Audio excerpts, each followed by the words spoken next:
बेटी और बुआ की दिल छू लेने वाली कहानी। कुछ देर पहले शांत दिख रहे मम्मी पापा फोन पर बात कर खुशी से चहकने लगे।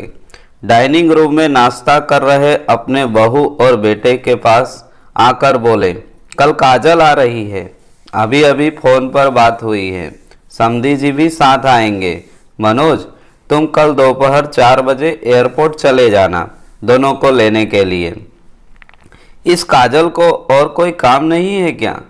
जब देखो तब आ जाती है यहाँ पर। मैं नहीं जा पाऊँगा, मुझे और भी ज़रूरी काम है।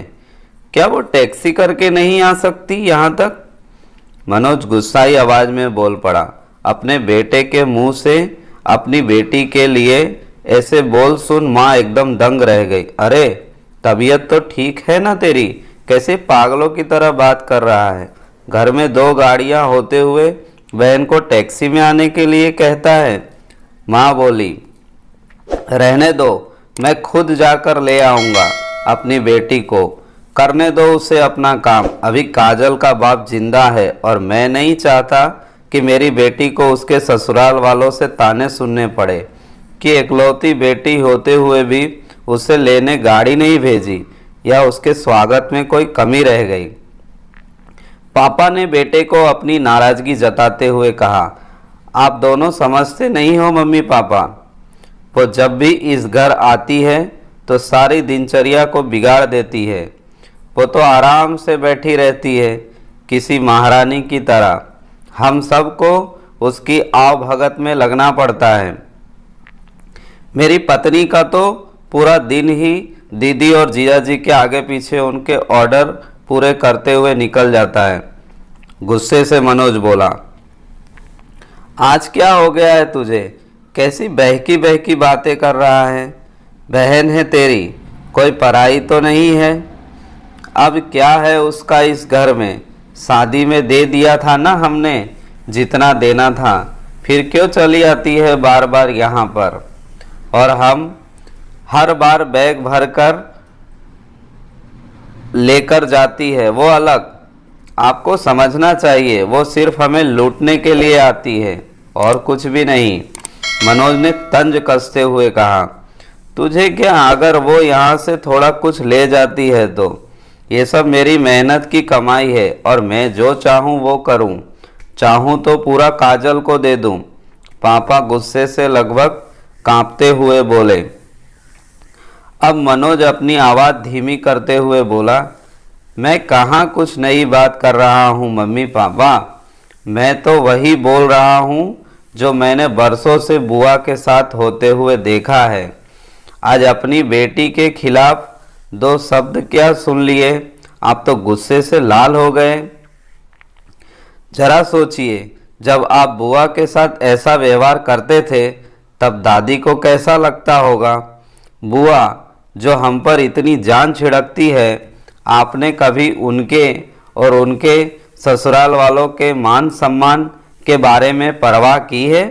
उन्होंने कभी भी आपसे कुछ नहीं मांगा, बल्कि हर बार वो अपने साथ कुछ न कुछ लेकर ही आती हैं।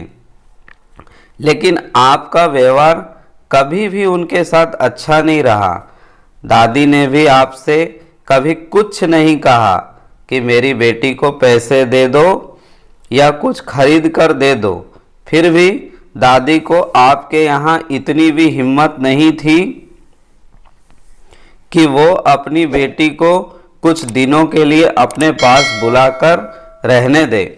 अपनी बेटी का ऐसा अपमान वो सहन नहीं कर पाई, इसीलिए वो गांव में पुराने घर में अकेली रहने चली गई। बुआ भी अपना अपमान सह लेती, पर आपने उनके पति का भी मान नहीं रखा, इसीलिए उन्होंने भी अपना घर, हमारे घर आना जाना छोड़ ही दिया। जिस तरह काजल इस घर की बेटी है, बुआ भी तो इसी घर की बेटी है। आपने 2 बेटियों में फ़र्क करके अच्छा नहीं किया।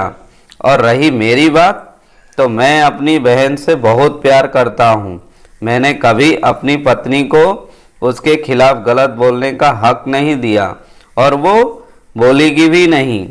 मैं खुद जाकर उसे लेकर आऊँगा, क्योंकि मुझे मेरी बहन पर गर्व है, अपने अच्छे भाई होने पर भी। हो सके तो मेरे इन कटु शब्दों के लिए मुझे माफ़ कर देना। इतना कहकर मनोज अपने ऑफिस के लिए निकल गया। माँ और पापा का सिर शर्म से झुक गया। थोड़ी देर की शांति के बाद पापा ने हिम्मत कर अपनी बहन को फ़ोन लगाया। बहन के फ़ोन उठाते ही वो फूट फूट कर रो पड़े और बोले, दीदी हमें माफ़ कर दीजिए।